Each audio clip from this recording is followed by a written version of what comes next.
Quiet on the set. Here we go. 5, 4, 3, 2, 1. Hello, everybody. I'm DearMYRTLE, your friend in genealogy. Welcome to our GreekGen study group with Carol Petranek, another one of our study group series. And oh man, Carol, my email box has been jam-packed with requests from people. How can I view the recording? Cousin Russ is going to put the link up for that. They have been so enthusiastic about session 1 that we had last week. Thank you, Carol. Well, thank you so much. And you are now involved with probably the most social and most enthusiastic group of people in the entire world. So I guess. I am not surprised. I hear you. Well, we've got Cousin Russ here. Cousin Russ, glad your computer's working again. It's always a good thing. What you can see on the screen right now, hopefully, can you see the study group worksheet, Google Sheet, Russ? I gotta rearrange. I'm rearranging my screens to go. Okay, Go Carol, live. can you see the study group? I can, yes. Okay, thank you.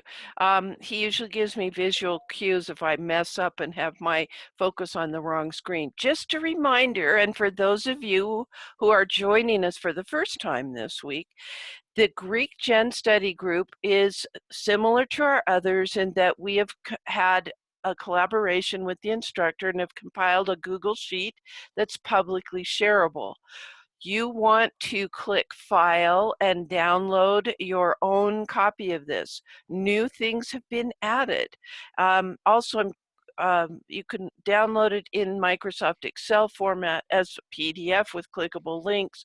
You want these clickable links. You can also make a copy, and that will put a copy of this worksheet, this Google Sheet, over on your own Google Drive.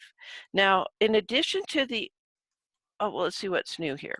Yeah, what's new this week is we have taken and added the link. This is the link to last week's archive session. So if you missed the discussion about boy, those surnames were challenging. That was very intriguing, Carol. If you missed the discussion about surnames and the village of origin, these are all the show notes, the link again to the study group Google Sheet, the blog, the handouts, using U.S. records to prepare for research in Greece, etc. And all the, not all the links, but most of the links we mentioned. We didn't get to everything on the Google Sheet because there's so much to talk about. Now, this is what you will find. I will be inserting the archived version, which I'll upload this afternoon as soon as it's rendered, and make a similar blog post so that you'll have everything we talked about. And it will be inserted here on line 20 in the first tab. Then there's the overview, then the next tab, and the tabs are at the bottom on Google Sheet, just like they are in Microsoft Excel. You can see that a number of you are here looking at the Google Sheet. This is the archived recording. Yes, you could watch it on YouTube, but no show notes there. And then here we go. This is the second week, and these are some of the links, well, and more so, that we will be discussing. We have a U.S. record selection table to make you think outside of the box, some family search links, a person checklist, and these are basically U.S. centric, because Carol, don't we need to do our U.S. research if that's where our ancestors emigrated to? Or if they immigrated to Canada, you need to do your Canadian research. Australia, you need to do your Australian research. You need to start where they ended. They ended up in that country. That's where you need to start your work. Right. So there's a research log, sample, and everything for you there. Okay, so Carol, before she does that, I just put a link into the handout that's we did last week, and within that handout, there's a whole slew of links that are also part of what we've talked about last week. Okay. I found it very informative. Okay. All right. So let me just introduce again Carol Petranek. She's the Well, you do quite a bit of traveling to Greece. How long are you going to be there this summer? I'll be there 2 months, from the 20th of May to the 22nd of July, and I'll be working in the metropolis of Sparta and helping them preserve their records. Hmm. And last summer, I think it was 6 or wasn't it 6 weeks you were there? Not quite, Uh, about a month. yeah, It was my own personal research trip. Usually when I go, I take a child, a grandchild, somebody with me. Last year it was just me and yeah. my research. Got a lot done. It was an amazing trip. It's just so awesome to go there. I hope everybody has the chance to go to their ancestral village at some point, I and it's just phenomenal. I agree. Well, thank you for all that you do also in the United States to help preserve records.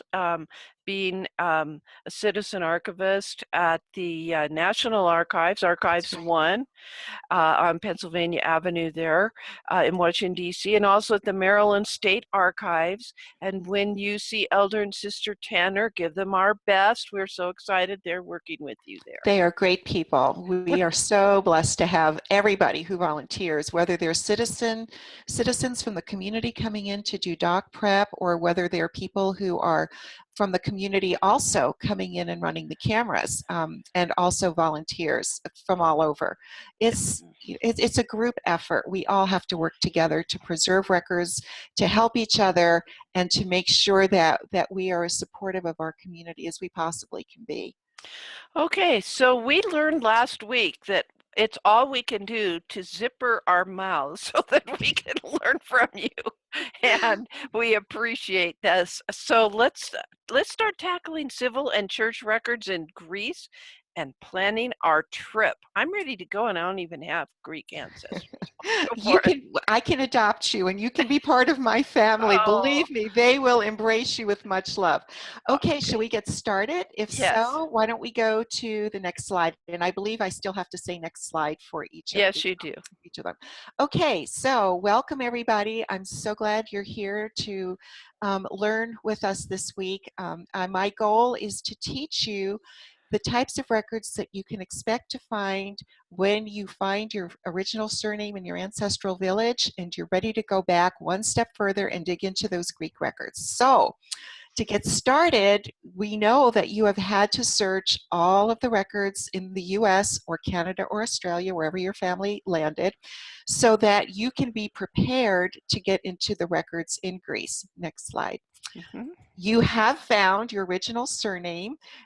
Remember last week we talked about the fact that surnames are very descriptive, and many times when our ancestors left their homeland, they took those beautiful, long, descriptive names, son of Kostas or man from the village of Castagna, however their name evolved, and they shortened it so that they could more easily fit into their new culture and their new society.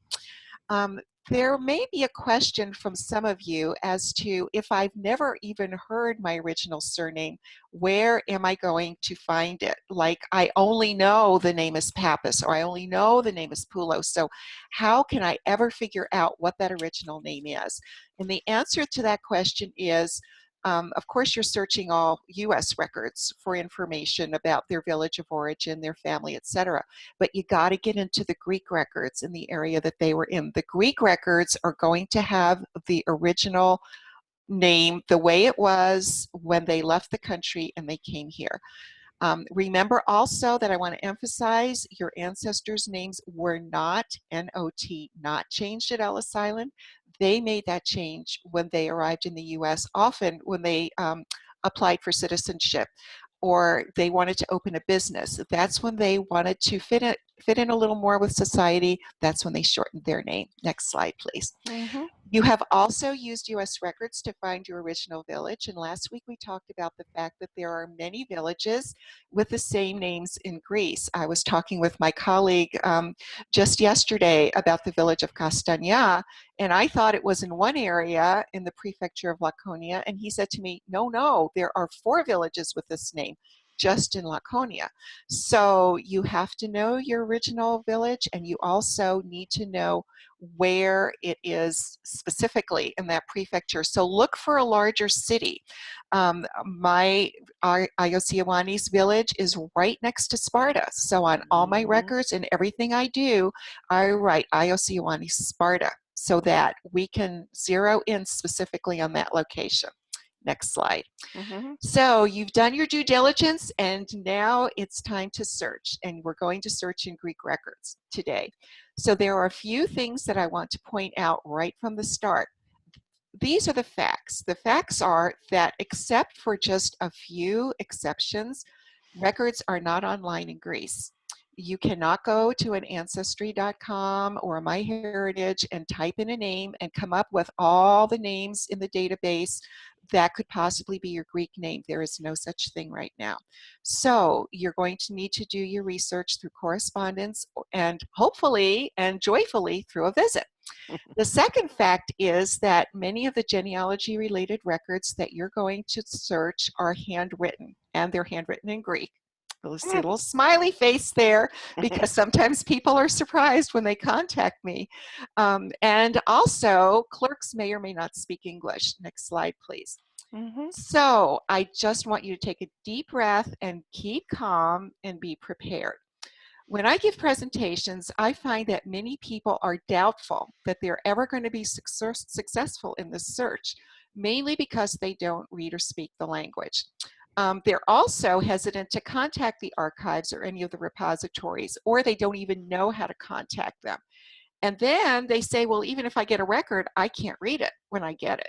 So I want to calm all of your fears, because there are solutions to each of these concerns that you may have. First of all, this is the reality. The reality is that you really can overcome the language issue. We talked last week about translating apps. We talked about form letters. We talked about browser extensions, and I'm going to show you in some of the later slides how those browser extensions work. There are resources that are out there in the spreadsheet, the links that the Google Sheet. There's Greek genealogy word list, Lika Katsaki's fabulous book that's perfectly downloadable through PDF format. Chapter 10 has word lists and other terminology to help you. Plus you have your community. You have our Hellenic Genealogy Greek community. You can correspond with people through email and through snail mail letters. You can write to the mayor. You can write to the archives offices. In Chapter 8 of Lika's book, there are form letters, and I'll show you an example a little bit later on, that all you need to do is just fill in the blank. All of the hard work is done for you. And you can find the addresses of the repositories that you need to search. You can Google it. There's a lot of these are on Facebook.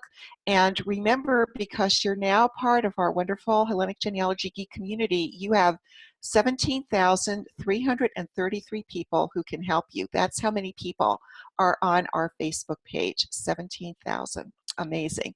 Next slide, please. Now, the reality of Greek research, for those of you who understand and know the genealogical proof standard, and if you're not familiar with that, Cousin Russ is going to put a link on it in the chat, and also there's a couple of reference links in your spreadsheet. The reality is that when you do Greek research, you're going to follow the standards of that genealogical proof guide, which is that you're going to do an exhaustive search. You're going to do an analysis of the things that you find. You're going to try to find a resolution to the questions that you're searching for. You're going to come up with a conclusion. You're going to cite, make citations. You're going to put a note next to every single fact where you got it from. But you're going to carefully evaluate information, and then oftentimes you have to make educated guesses. In other words, the information that you find may not be the 100% die-hard proof, absolutely, this is the way it is. You mean it doesn't directly state who the parents are? You might have to deduce it because you can prove these are siblings, and the other 4 siblings have a paper that directly states who the parents Yes, it could be that. The other Mhm. thing is, as we start looking at examples of some of these records, remember in villages in Greece, because of naming conventions, are. there could be 3 or 4 or 5 men running around with the same name. So how do you know which one is yours? The Greeks take care of that by using the father's name as the middle name for the child. But there may be instances in records where the father's name is missing or it's not there. And then you have to start doing your evaluating and your educated guesses. Mm-hmm. So next slide, please. Mm-hmm. So again, the last reality is, as I mentioned a moment ago, you are not alone. You please join our Facebook community. You will get the help that you need. People are so amazingly, amazingly helpful. And we're all here because we're all in the same situation. We're all trying to find our way through records and find our way through a twisted path so that we can learn more about our families and pass our rich legacy on to our descendants. Next slide, please. Mm-hmm. Okay, There so we go. let's jump in. The 3 collections that you're going to search first are town registers, mail registers, and election registers. And we're going to go through these in great detail. Let me just describe what they are. A town register in the Greek name, the Greek word is called a DearMYRTLE. It's very similar to a census record in the US or in Canada. It lists the husband, the wife, and their children. It also lists their birth years and sometimes even the exact birth date. Their village of birth, where they're currently living, and their occupation. It's a gold mine. The second is a mail register. And mail registers are records of male births. And the third are election lists. And I'm going to go into more of the descriptions of these as we get into each of these record sets. So let's go ahead and click on the next slide. Because as you start to look for these records, you're going to go, these are civil records, so you're going to go to one of 2 places. You're either going to go to the municipality in the town or the village where your family is from, or you're going to go to the archive office that has the older records for the municipality and the town that your family is from. So these records are kept in 2 locations. The question is, which one will help you the most? So let me give you a little bit about my experience. The municipal offices is your local government office. It's the mayor's office. They are taking care of all of the needs of the citizens at the moment, their local government responsibilities. They're busy people, and that little photo on the lower right was taken in Kalamata last summer. I don't know if you can see the queue of people lined up to talk to this poor, overworked clerk. But when we approached and we said that we were interested in records from the mid-1800s, I kind of got a withering look, and I was shuffled off to somebody else, maybe who wasn't quite so busy. The fact is that these municipal offices, these clerks are extraordinarily busy. You're better off starting in the archive offices because their responsibility is to help people who need to search old records. So we're going to start our dig into records today with the records that you're going to find in the archives. Next slide, please. And we will start with a website. This is the website of the General Archives of Greece, the General State Archives of Greece. Their website is online, and you see the link that's in the red box there. Now, I used my Chrome extension, my Chrome Translate extension, to translate this website from Greek into English. And if you look at it, you can see it did a pretty good job. At least I can get into the site and I can start to play around to figure out where I need to go. So if you have not yet downloaded a browser extension, you really do need to do it before you start digging into these websites. Next slide, please. Cousin Russ, tonight during Wacky Wednesday, let's talk about Chrome extensions, okay? And Okay. one of them will be Google Translate. Please make a sticky note. I'm supposed to be clicking to the next slide. Okay, that's what we'll do to help out. Thank you, Russ. Okay, now this is also the same homepage, but you see in red that I've outlined what's translated into English as the word communication, but you see the blue, do you see the highlight that says Regional Archives. You're going to want to click on that Regional Archive link. Next slide, please. And this is what's going to come up. This is a list of all of the regional archive offices that come under the jurisdiction of the General Archives of Greece. This is just a screenshot, so this keeps going down much lower on the page.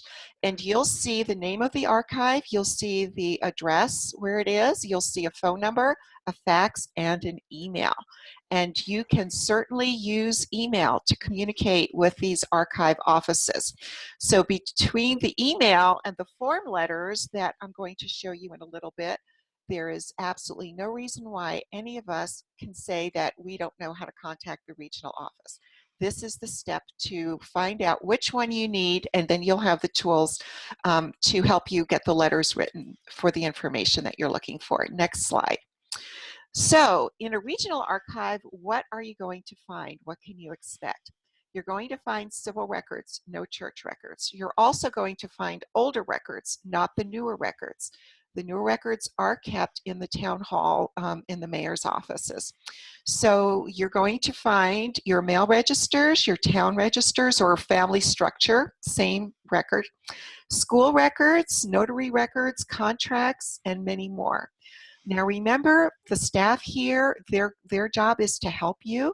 So when you write to them, you are going to get a response. You'll get people who are friendly. You'll get people who truly will assist you in your search.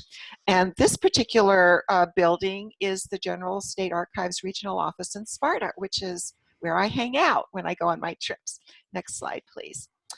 This is an example, only one of many examples of the form letters that you're going to find in Chapter 8 at the Family History Research in Greek book. There are links to this in the spreadsheet. Chapter 8 is the one that has research by correspondence.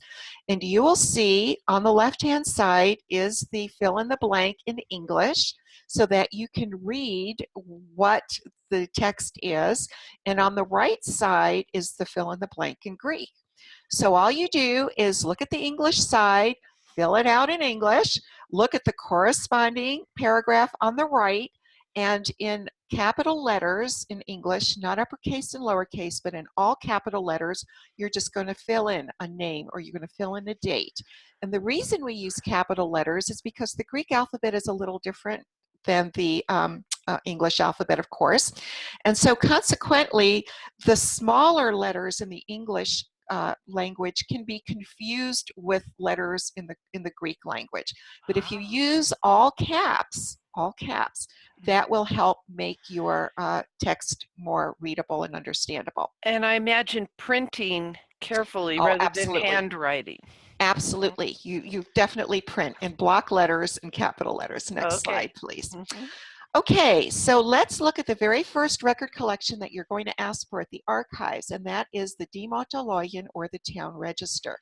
As I mentioned earlier, these are similar to a census record. They're extraordinarily valuable because they are the first leap for your immigrant ancestors. Oftentimes you can find your immigrant ancestor as a child listed with their parents in these records.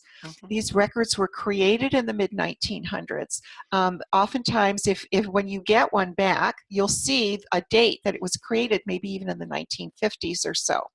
So this is your solid first step. It proves that your family lived in that village that you have traced back to, so you know that you can continue your research in that area. And it's also going to give you the parents' names, and so you're going to be able to go back at least one more generation. And let's take a look at what that looks like. Next slide, please. There are two pages to a DearMYRTLE. So this is page 1, and I know there's a lot of arrows and a lot of notations on this slide. This is one of the times I can say it's all Greek to me. It's all Greek to me, okay. Okay, so what we have here these are in large ledger books, very large ledger books. So this is just a screenshot of the heading of page 1. And stop and take a look at this now. You can see the column for the surname, the first name, and the father's name, and the mother's maiden name. I'm kind of jumping up and down on these arrows here. The birth, day, month, and year, the birthplace, the current residence, the occupation, and the religion. The beauty of this is that if you find, let's say I find my grandparents, and I'll show you an example in a moment, but I find my grandparents in this record as a child. So when I find my grandparent as a child, I find his or her father's name and mother's name. And because Greeks are using the patronymic, meaning the father's name as the child's middle name, for my grandmother, I would have her father as his first name, and then it's going to give me his father's name. So I have my grandmother's grandfather's name. So I can go back 2 generations on one of these records. Just one document. Wow. Just one document. Now, the one thing about DearMYRTLE is that when they were created, somehow the clerks had many records that they were pulling together, and they wrote these in alphabetical order. So by the time they get to the end of the alphabet, let's say there are new families in a village, or let's say somebody in a village married and started a new family, then his name would be entered at the end of the book. In other words, they can't go back and start filling in little squares in the middle. They go to the end of the book and they start with whoever is being added to the record. So if you're looking alphabetically and you don't see a name, or you see part of your surnames, you have to go to the end of the book, and then you just have to look name by name to see if your family continues to show up at the end of the book. Mission critical. I get that. Wow. Very critical. Okay, next slide, please. So these are the headings for page 2 of the DearMYRTLE, and you can see, again, lots of information. Some of the more critical information that is very valuable is that if your family stayed in a village for many generations, or even for several generations, you will see, let's see, number of the family that he or she moved into, and number of the family that he or she moved from. And I want to explain what this means. Let's say you have a daughter and she got married. In the DearMYRTLE, under her husband's name at the end of the book now, because they're going to be a new family, is going to list her father's name, her mother's name, and then on page 2, it's going to give the register number of the family that she left. So her father, she may be in family number 35, she may have left from family number 2, because that is that's the entry in the register for her father, her mother, and her as a child. So you can go back to entry number 2 and you can find her parents and her siblings. Wow. Yeah, it's very cool. So you can see the family she moved into, you can see the family she moved from, and this goes for men as well. So these are awesome records, and you can see, next slide please, how wonderful they are for research. So this is my family, Michael Christos Ariva. He is family number 6 on the far left column. Line 1 is his information. So we read his name is Michal. His father's name is Christos. So right away, I've gone back to the next generation. His mother's name is Golfo. We all know how hard it is to find women's names in any records, and it's extremely hard in Greece. But here we do get the first name of the mother. We have the birth year of Michal, which is 1867. We have his birthplace, which is abbreviated as AG for Ios Ioannis. He still resides in Ios Ioannis. As of the date that it was taken, which was 1955. His occupation is a landowner. His religion is Greek Orthodox. Next slide, please. Mm-hmm. Now on page 2, we continue following across that line for Michal. So we learn that he was born a Greek citizen, that he's a resident of this village by birth. That is critically important, because remember, you've got to have the original village. So perhaps a man may have come to a village, married a woman from that village, and stayed there. So under resident of this village, it's going to say by marriage, or it may even just say change of municipality, because sometimes people upped and moved to a different village. So that's a really important column to look at. It also tells us that Michal was registered in the male register, and it gives us what line number he can be found on, and we'll look at that in a few minutes. It also tells us why his name was removed from this town register. It was removed on December 27th, 1959 because he died on March 24th, 1959. You know that he died. Is that triangle, or is that a letter? This triangle. This triangle. I'm looking at a different screen than you are, Oh, Myrt. I'm okay. sorry. Okay. Well, okay, the very first character next to 1959. Oh, okay. That's the Greek word for death. Okay. All Okay. right. That little triangle That's word is the Greek word that's for what I death. thought. Yeah, like Okay. we'll see that in other, like in German records, it'll be a cross. Right, exactly. Okay. Now, I just want to warn you that not all DearMYRTLE entries are filled out this completely. I happen to get really, really lucky on this ancestor of mine. You may find a lot of blanks, but you're still going to find hopefully information that is your family. The other thing I want to point out is that sometimes not all of the children are listed in the DearMYRTLE, and I don't know why. On my grandmother's family, there were 5 kids. Only her sister is listed. The rest of them aren't on there. So, you know, they may be, hopefully they'll be complete for you, but there's a chance that they may not be. Next slide, please. Okay. Okay, so you write to the archive when they come back and say, we can't find your family in this record. So here's the question. The question is, if your family is found, is your family's surname found in the record? In other words, maybe they didn't find Michal Aretas, maybe they found a Konstantinos Aretas, but the fact is they found an Aretas. So if the answer is yes, your surname's in the village, it's just not your particular ancestor. One of the reasons he may not be listed is, well, they could have somehow been overlooked. That happens all the time in US records as well. Or maybe that family had emigrated before the record was created, because a lot of times these were written, like I said, in the mid 1950s. Now, still look at other families that have your surname, because chances are they're related to your ancestor. So the important thing is, if the surname is found in the record, the surname's in that village. So you're just going to need to dig around at some other records and maybe find out from your family when they left, and try to do those, start making some of these educated guesses as to why they're not here. Now, if the archives come back and say, no, we don't find that surname anywhere in the town registers, then you may be looking in the wrong village, because remember we talked about that. It's possible that your family may be listed, but your ancestor's name is not included with that family. That may sound strange, but remember I just said that of my grandmother, only one of the sisters was listed. The others in the family were not. So for some reason, sometimes people may be left off. So what do? Okay, then you go back to the archives and you ask for a request for a search in the mail registers, and then also the election list. So let's move on to some of those records. Next slide, please. Okay, so the mail registers. The mail registers are absolutely key documents for you. The Greek government, after the Revolution of 1821, remember now, Greece had been under Turkish rule for 400 years, and before that, there were invaders and foreigners constantly in and out of this country.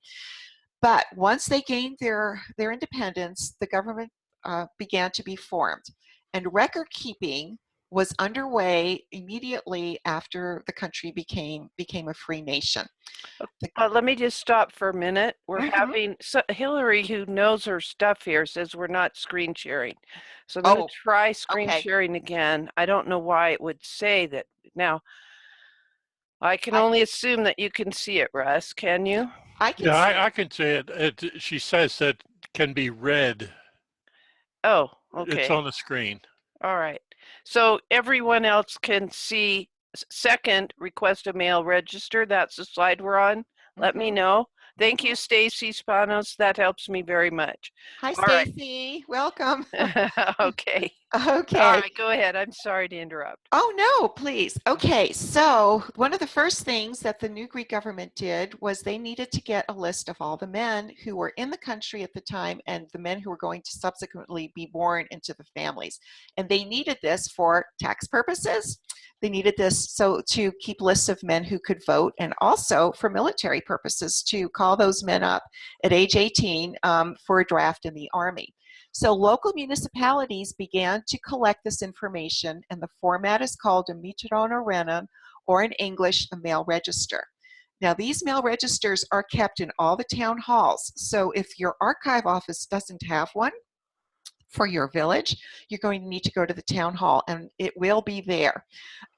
Excuse me.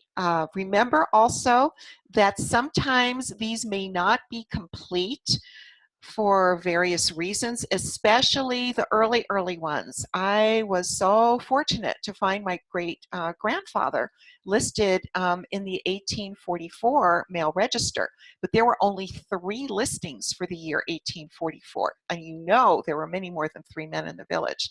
So consequently, the earliest ones may not be complete, but as years go on, they should be more complete. Next slide, please. So this is the heading for a mail register. Here you're going to get the first name of the child, his father's name, his mother's name, no. If all the stars in the heavens are aligned and it's a later record, you might get a mother's name. But generally, I have not seen mother's names in anything prior to 1920. But you will get his birthplace and the information, of course, for his village. Consequently, if you find your ancestor in a mail register, you not only have his name, but you're going to have his father's name and, of course, the surname. You're going to have his year of birth, and you know for sure he's from that village. Next slide. So this is what it looks like for my grandfather. And boy, was I excited when this came by snail mail many years ago from the archives office in Greece. This was one of the first Greek records I'd ever laid my hands on.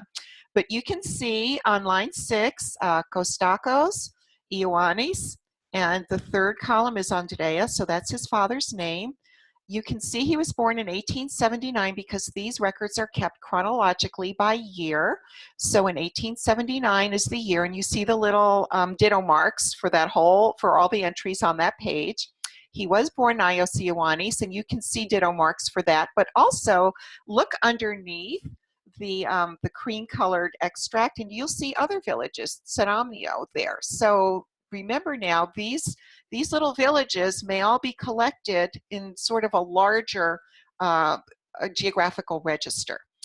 So it does verify that that he was born Ios Ioannis. Okay, next slide, please. Before I go on, are there any questions from the group that I could answer quickly about either a town register or a mail register, Cousin Russ? No. No. Okay, great. Then we're going to jump right into the 3rd record collection, which are election registers. And these are, believe it or not, online. And this is the site at the General Archives of Greece where you can access these collections.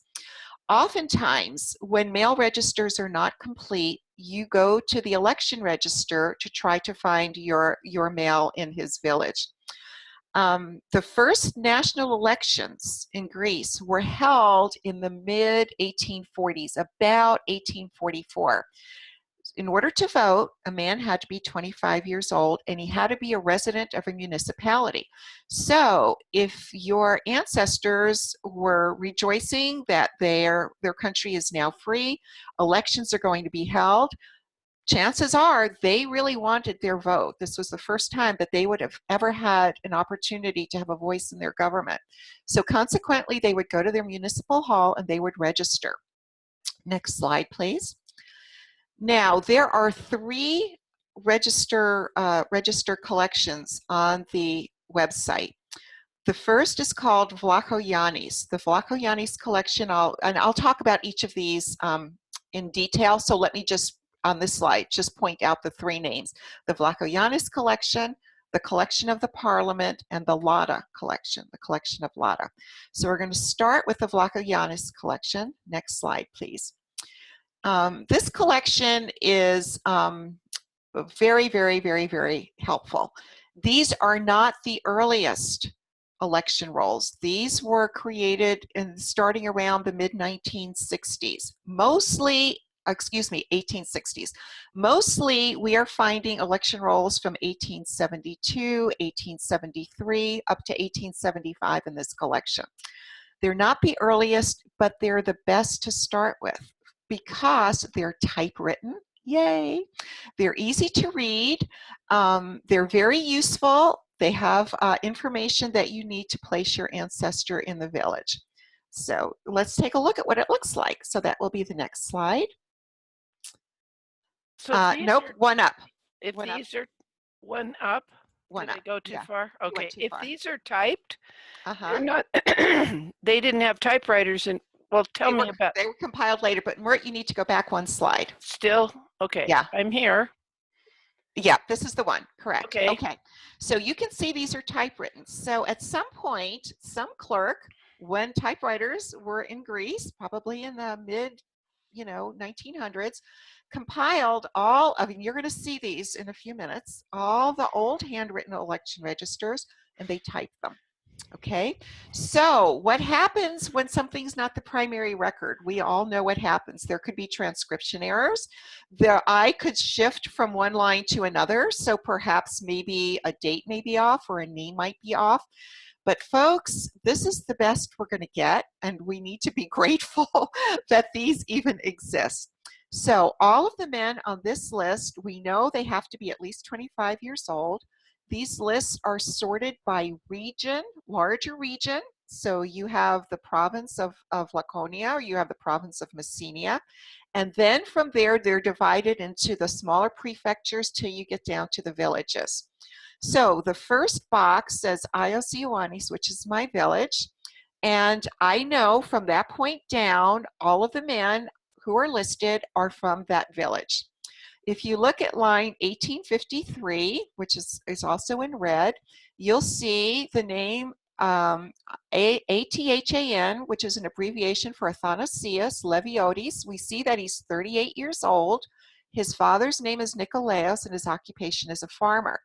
So we can estimate a birth date, and when you put this in your genealogical records, be sure you put about, ABT, about, or approximate birth date. 1872 minus 38 is going to give you his approximate birth year. You know he's from the village of Ios Ioannis, so you don't have to approximate that. You know his father's name is Nikolaos. But and remember, you're going to put the source as the 1872 election register. You're going to put the whole citation, because at some point you're going to want to go back and refer to this record, and you have to remember that where you got it from and how it looks. Oh, and also you're going to download it to your computer so that you've got a copy of the original record in your own sources. Next slide, please. Now, our wonderful, wonderful Georgia Stryker-Kielman, who started the Hellenic Genealogy Geek Facebook page and the website, has taken it upon herself to start to translate these typewritten records from Greek into English. She is putting them on her blog, the Hellenic Genealogy Geek blog. She has already finished the entire province of Laconia, and she's working on other areas now as well. This is how she does it. You can see the line number with the name in Greek, exactly transcribed, and then you can see the name in English underneath it. So if you are not quite sure that you can read this Greek, go to George's blog and look for the election lists. See if your village has been done yet. It may have been done, it may not have been done, but you can always contact Georgia because she's taking requests for certain villages. And she may kill me after I say this online because she'll probably be inundated, but she is just an incredible angel to do this as a service to our community. Okay, next slide. So let's talk now about the second group of election lists, which is called the Collection of the Parliament.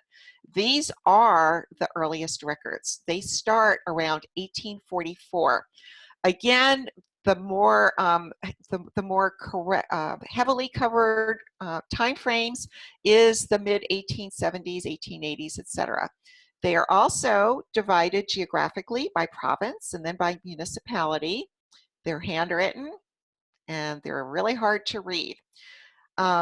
So let's take a look at one of them, what one of them looks like. Next slide, please. Now, as you can see, this is basically just lists of names. There's no other identifying information. Maybe occasionally there might be a father's name or initial in the middle as the surname, but there's no there's nothing else. There's no birth year. There's no way to estimate the birth. You have no idea if these men are 25 or 65. However, if you find your surname in a village, then you know that your people were there, especially if you can use this in conjunction with mail registers and other types of documents that we'll look at in a little bit. Next slide, please. Now this collection, the Lotus collection, is also handwritten. It's divided the same way by province, municipalities, and villages. However, if you can find your family here, it has one piece of information that's really, really critical. It indicates the length of time that the voter was a resident in that village. So let's look at the next slide and we'll see exactly what I'm talking about.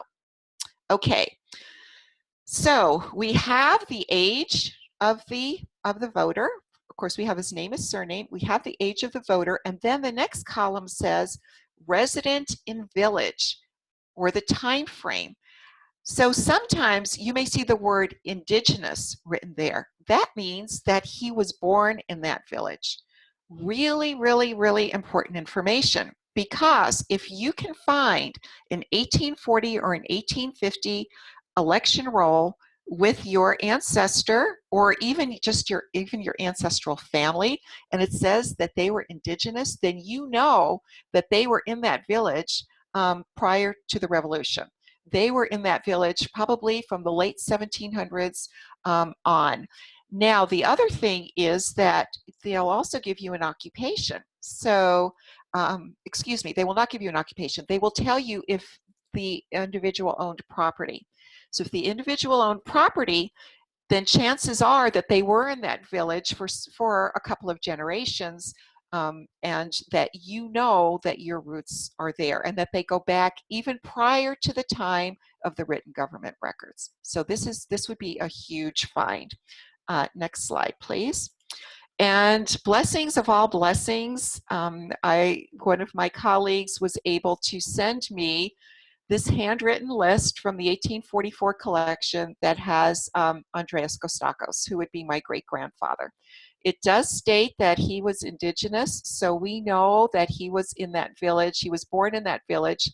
Consequently, his parents were in that village in the late 1700s and early 1800s. Remember now, without a government, you don't have government records. So with the government in Greece not forming until the end of the revolution, around 1830, early 1840s, you're not going to have government records that you're going to be able to research. So if you can get back to this mid 1800 time frame and you find a record like this that tells you your family was in that village, you're doing really, really well. Okay, moving on. Those are the first. We have a question. Yes.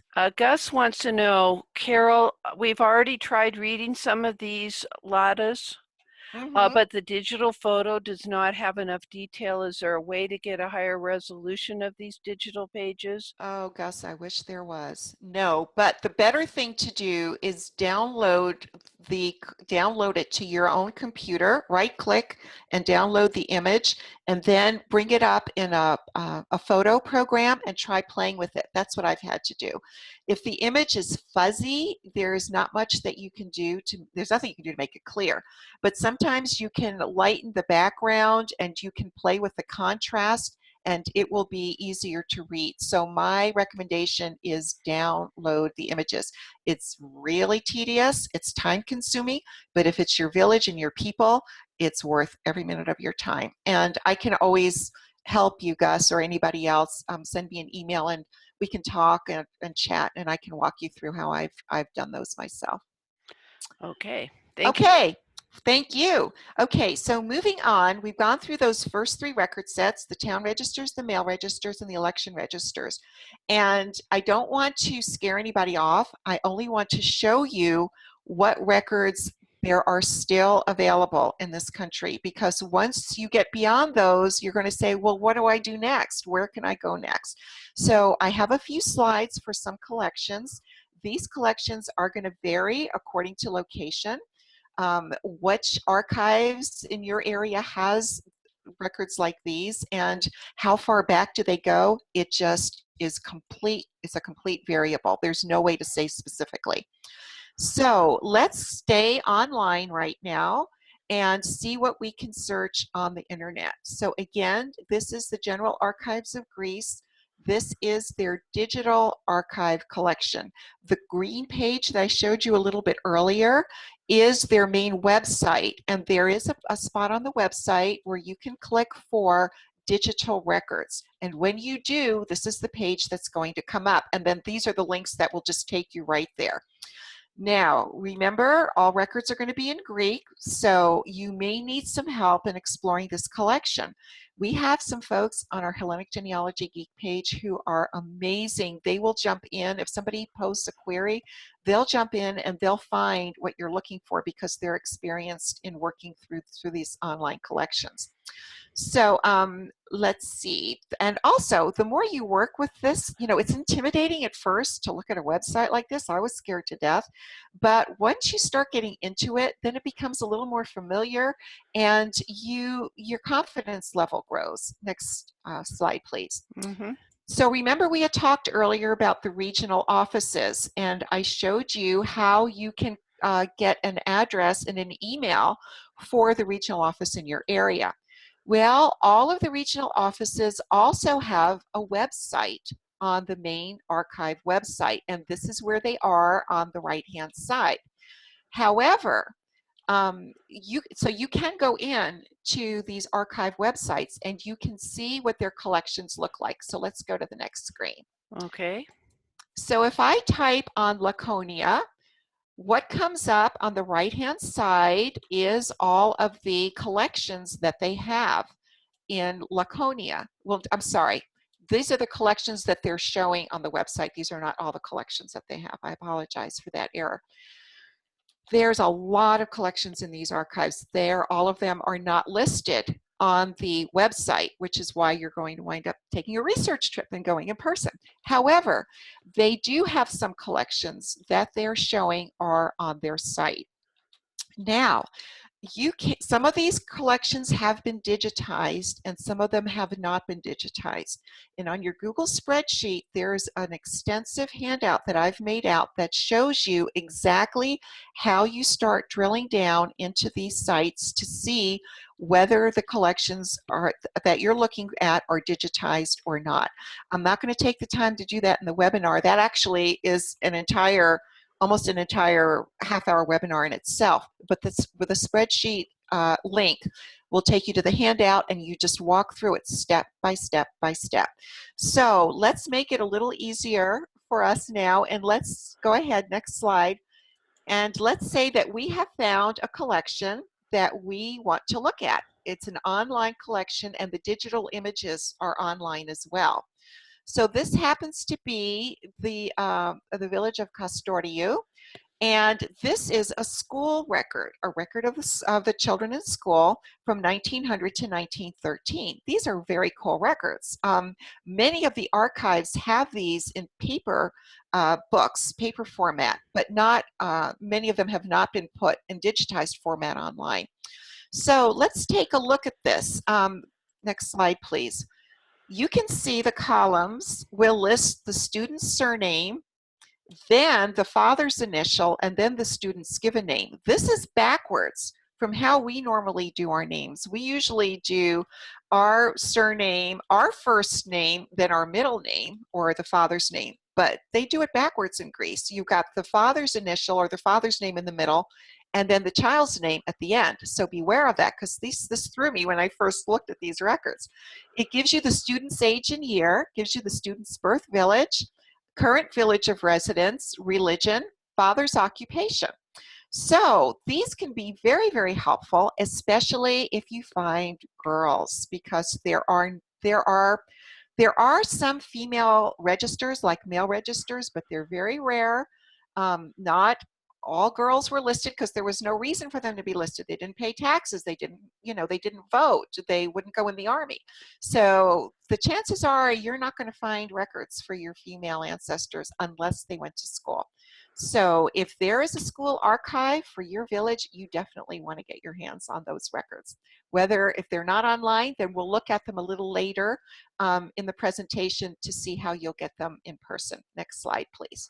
Okay. And then we have what I call buried treasure, and this is your advanced online archival research. Each regional office is pulling together, let's look at this picture. This is a scanning operation in the archives of Messenia in the city of Kalamata. You can see the scanner there. You can see the books. You can see the clerk who's scanning these documents. I visited there a couple of times with a dear colleague of mine. And I have learned that the archivist in Messenia is very, very focused on getting as much of their collection online as possible. That's not true of all these regional archives. It just depends on the archivist, it depends on the resources they have, etc. But they're working hard in Messenia. So if your family's from Messenia, you will be a very happy person. Some of these buried treasure collections are what we call aristia, and I'll show you that in a minute. Jurors lists, which are lists of men who served on juries. Military lists, when a man turned 18, it was published in the paper that he was called up to serve in the military. So there are lists of men serving. Was it mandatory? Mandatory, and still is. Okay. Lists of men who owned land and notary records, and we're going to look at some notary records later. So you never know what you're going to find in a regional archive. Next slide, please. But I'm really excited to show you this aristia. One of my professional colleagues, I have several, but one of them took me last summer to the War Museum in Athens. And I'm like, why, Yanis, why are you taking me to the War Museum in Athens? He said, you're going to really like this. And I did. I loved it. I learned so much. I learned all the strange things that people used to kill each other. But we came to a display of aristia. And these are awards that were given to men who fought in the 1821 revolution. If you fought valiantly, you were given a medal like this. You were given, perhaps maybe you may have been given some land or some type of remuneration for your service. You certainly received an award, and you received, you got a file made up with your name, where you served, and the type of award that you got. There are lists of these men. There are lists of aristia. They are massive, they're extensive, they're not very well organized. My friend told me that one of his friends, it took him a year just to go through a small collection in the southern Peloponnese. But he happened to find information for one of my collateral lines from Ios Ioannis, Evstathios, and Dimitrios Iliopoulos. And you can see their names there highlighted in red. Someday, maybe some young person for a PhD thesis may dig into this archival collection and sort it out and make sense of it. There have been books written about specific regions in Greece from men who received aristia. So those regional books might be helpful for you if you can get your hands on one. Next slide, please. We're coming up on the top of the hour, and so we're going to go over. We're just over halfway through the slides. Okay, so I will move on here. Okay, thank you for that warning. Okay, moving on. Here are some other records. Again, there's no way on earth I could ever read these. However, there are letters in these archival offices that you can get a professional to go in and help you find. This happens to be the signature of a man in a village who is related to me and my family. So we're going to move away from the online work, and we're going to talk about how you can research in Greece, and a little bit about the going on site, the repositories, and we'll dig into a few more records. This is my colleague Gregory Kontos with a priest in the metropolis of Sparta. You will be very welcomed wherever you go, but you need to be prepared. Next slide, please. So the first thing you're going to do is you're going to contact the repository and you're going to let them know that you're coming. You don't just show up. If you want to go to a metropolis, you're going to write a letter to the bishop. You're going to say, I plan to be in Tripoli on this day. I would like to look at these records. I would appreciate any assistance. You're going to follow up and reconfirm that a week or two before you leave. Next slide, please. As I said earlier, you are going to go to both the town hall and to the archives office, so you want to be sure that you notify both when you're coming, what type of records you're looking for, the surname or the family name that you're looking for. Next slide, please. So when you go to the archives itself, you are going to start looking at some of these records that we talked about a minute ago, which is the school, the notary, the dowry, land and deed records, etc. Next slide, please. In the town hall is where you are going to find your current records. So if you're looking for a death record, you're not going to find it in the archives. You're going to find it in the town hall. And this is an example of what a death record looks like. Next slide, please. You're also going to find some really cool documents. If you bring somebody with you, maybe a family member or relative, they can help you, and the people in the archives office also will help you see if there could possibly be collections where your ancestor might be named. This happens to be my great-grandfather, Ioannis Eftaxias from East Stras. And one of my colleagues found a contract where another villager loaned him 30 sheep to use for the period of 3 years. This goes back to the early 1800s. I cannot explain to you how thrilling it is to have a document like this in my collection. And if your ancestors were in a village for a period of time, they were married, they had contracts made. Anytime an official letter had to be written, it was done by a notary. So there is a record of it. This is an example of a dowry contract, and we all know that dowries were critical in Greece for women who married. It was a way for them to show the goods and the land and the money that they brought into the marriage. Next slide, please. Okay, let me just mention to folks, when you see the archived version of this and you'd like to review more what would be contained in these various documents, you can pause the recorded video and then read that slide more readily. Okay. Right. I never heard of a sheep contract. I think that's pretty cool. It's very cool. The next couple of slides are the school records, and because we are running a little over, I'm just going to click through them. I'm not going to discuss them, but you can look at them on the video because, and you can just click through these next couple of ones, Myrt, because they are very descriptive and very, very helpful. But I do want to take the last couple of minutes to talk about the church records. Okay. The church records in Greece are phenomenally important to your research. Carol, Carol, I have a suggestion. Is there a time before you go to Greece where we can just spend talking about church records? I don't think you can do it in 10 minutes. There's not that much. Oh, okay. All right. There's not that much. Unfortunately, there's not that much. Thank you, but unfortunately, there's not too much. Okay. I just want to point out that these records are kept strictly by locality. Every little village has its own church, and sometimes they may have more than one. So in Ios Ioannis, next slide, please. Ios Ioannis, in my village, there are 8 churches. Okay. Only 2 of them are used, but there are 8 churches. So when you go to a village, you're going to want to find out which of the churches your side of the family went to. It may not be the same as the other side of your family, which I learned last summer. In order to find the metropolis, which is like the archdiocese for the Greek Orthodox Church, you would go to the website here. There are 81 metropolis offices throughout Greece. And the slide here and the handout will show you how to drill down to find the metropolis for your area.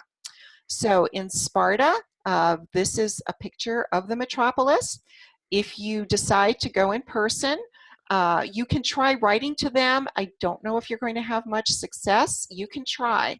And through the website, you will get the address for the metropolis. But if you go in person, do let them know in advance that you're coming, and they will let you know what type of records they have. Unfortunately, in Sparta, they have only marriage records. Next slide, please. You're already on that slide. So you can see that these are extremely difficult to read. They're very old. These are the records that I'm going to preserve for 2 months this year. Yay. You will need to bring somebody with you to read them. Next slide, please. This is a little close-up of what a marriage record looks like and the information that it contains. Next slide, please. Your local churches do not have a church secretary like you would expect to find in a church in the US. So consequently, you will need to go in person and talk with the priest there. Next slide, please. In a church book, you are going to find books of births, marriages, and deaths.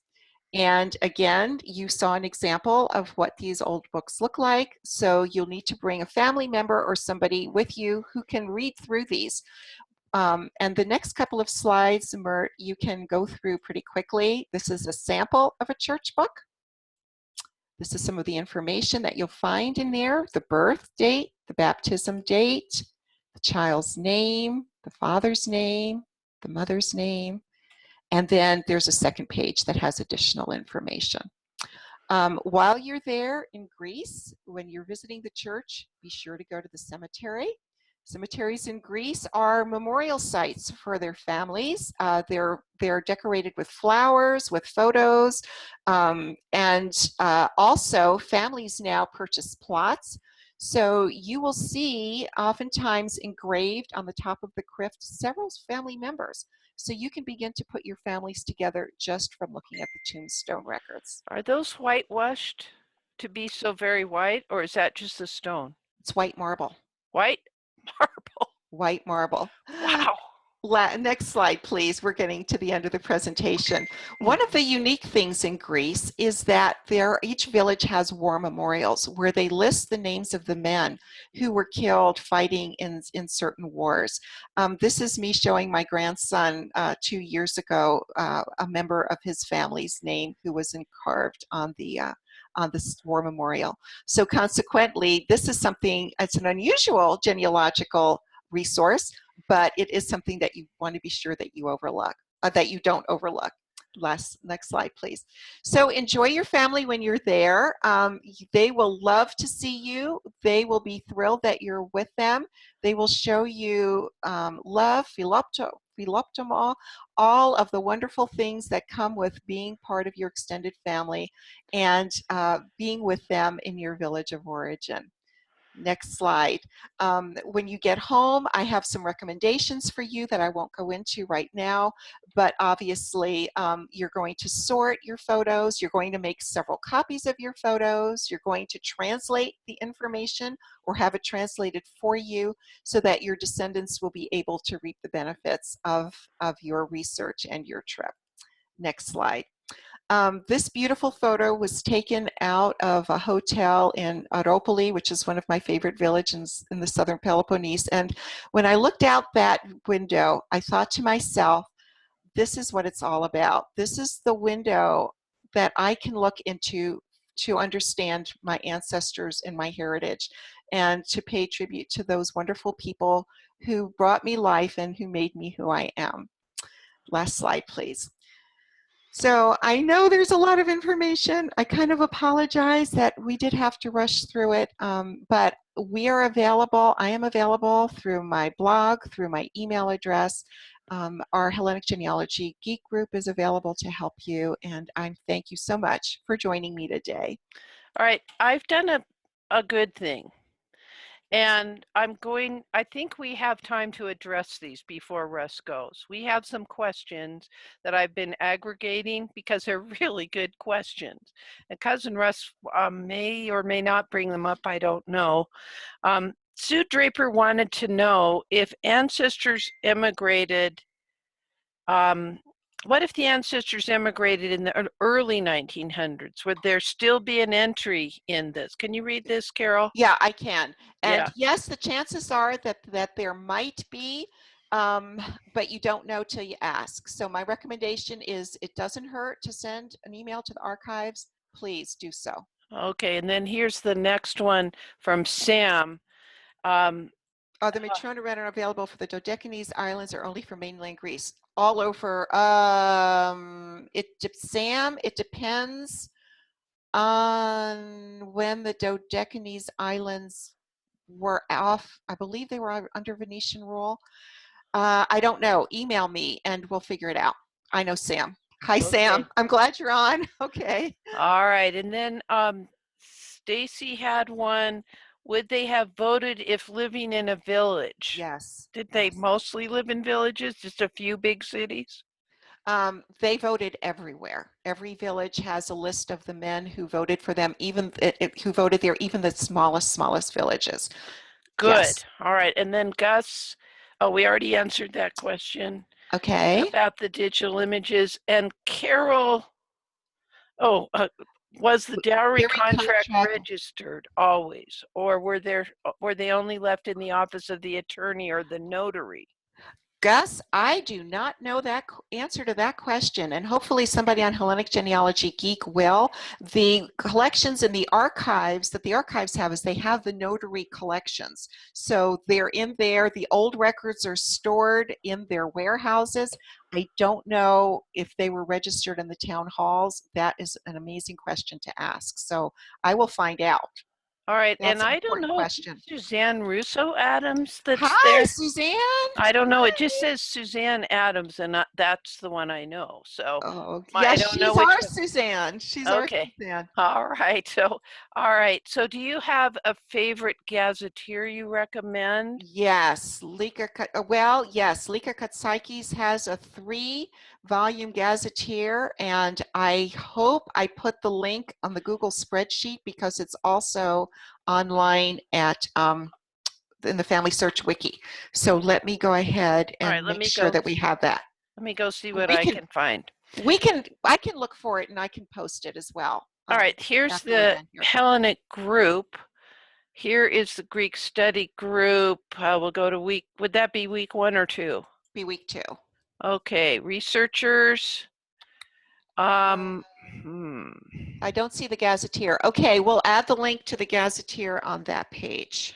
All right, so you'll have to re-download it, guys, once she adds that. So give her a second or two to do that. Now, I do know that we are dying to have questions answered, and that Carol is leaving immediately to go to Portland to do an all-day seminar. Then she's going to be leaving for Greece. But she has already consented to doing a Greek presentation during the month of October, which is a long time to wait. But you got to realize we want her overseas too, learn more stuff. And so what we will do, Carol, maybe we'll have 2 sessions there. Okay. And at least one, if not both, will be strictly Q&A with just a little smattering of intros. And we'll figure that out. But I promise you that we're going to do follow-ups in October for this study group. That will give people time to try to write letters, to absorb these outlines with these links and everything is just incredible. We also added to your study group the genealogical proof standard website that was formulated by members of the Board for Certification of Genealogists. I know that's new to some people. We also added a link to a study group where we talked about writing a convincing proof argument, where you say, we know that these records existed in many localities, but they do not exist in this locality. Here's how we know that. And then we still believe that this one child is a sibling to these other 4, and the other 4's records say these are the parents. And that is a legitimate proof argument based on a reasonably exhaustive research, looking to see what records have survived. Mhm. So we're not leaving you. And Basia, don't worry. You have the link to study group 1. The link for the recording is right here. It's on tab 1, and I will be adding it for tab 2 once Zoom finishes rendering and I upload it. And so from my blog, and also it gets cross-posted in your Hellenic group on Facebook. Right. You will get the embedded video. You can play it right here, and then all the comments in the timestamp order in which they came up. I think I took out some about the weather or something like that, but Okay. you know, or that somebody sneezed or how's your cold or something. And so I'm giving you every possible way to catch up. I got to tell you, I wish I had Greek ancestry. These are phenomenal. I used to be afraid of a foreign language, Mhm. and I have made progress in Germanic research with the old script Mhm. and a foreign language and Latin, which I never studied. It wasn't offered. So if old Myrt can do it in Germany, you all can do it in Greece. We can do it. We can do it. Absolutely. And again, thank you so much for the opportunity to be part of this webinar and to have the chance to help people understand a little bit more about how to do their research. I'm so appreciative for you, Pat, and for you, Cousin Russ, for all that you do for the genealogy community, all the many webinars that you give and the presentations, and inviting people like me to come and We totally love it. oh, It's our thank you. honor. It really is. Stay for a minute after I stop Okay. the recording. I Okay. know Cousin Russ is teaching this afternoon. As promised, Wacky Wednesday tonight, we're going to take one of my computers where I have not loaded any Google Chrome apps, specifically so that we can show you, first of all, how to add the Translate, Google Translate, and a few others that may prove useful to you. It just becomes a little button on your task or on your menu bar, and in fact, it pops up and says, do you want me to translate this page? Right. You know, so it's a cool thing. Wow. If you One want other, me on the panel, I can be on the panel tonight, Pat. Oh, come on in. I will send you a link by our Okay. Facebook private message. Yes, Okay, Russ? perfect.